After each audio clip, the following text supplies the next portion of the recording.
Breaking both my feet recently and being bedridden for 3 months really reminded me life is fragile. Hey there, I'm Celeste. I'm an entrepreneur, a realtor, and a mother of 5. And today I'm kicking off a brand new video series that is close to my heart. In this series, I'll be sharing on how every Singaporean can plan their property path safely, wisely, and systematically. In real estate, there's no such thing as making risky moves if you are empowered with real insights.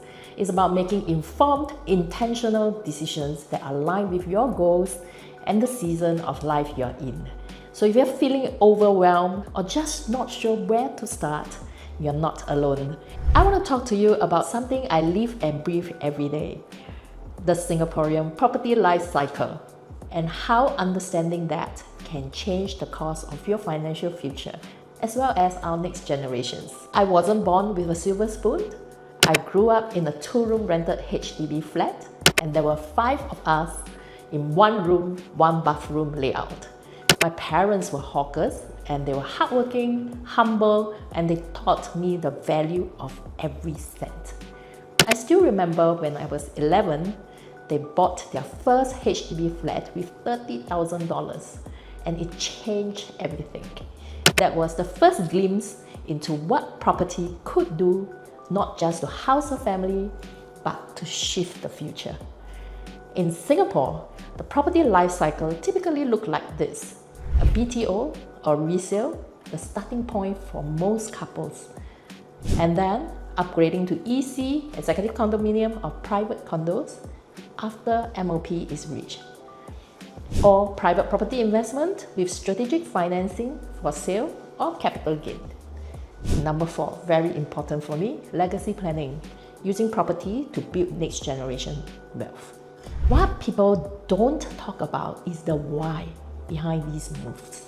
It's not just about getting a bigger house or chasing the 5 C's. It is about freedom, security, and options. And that's why I always say, there's no such thing as a forever home, but there is a forever option. When I bought my first property at 22, I did it based on instinct and my dad's voice in my head. If you have money, go buy a house. At 33 years old, after my first child, I bought a private apartment in the East Coast where my husband lived, as well as I swapped my very big 5-room HDB into a 3-room HDB at Eunos MRT. I was a pretty young investor. Purely based on instinct, I did that because I wanted my son to have a better life. I was following the Singapore property cycle. I just did it backwards, emotionally first, then strategically later. As a mom and an investor, here's what I've learned. Your first home sets your foundation, and think long term. Your second property is your stepping stone. Plan it with purpose. And your third is the wealth engine. And this is where financial freedom really begins.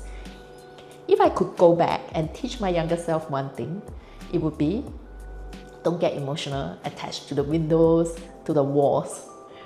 Get attached to the future. That's what I want to share with my clients and my own children. They hear me talk about this over dinner, in the car, and even while folding laundry.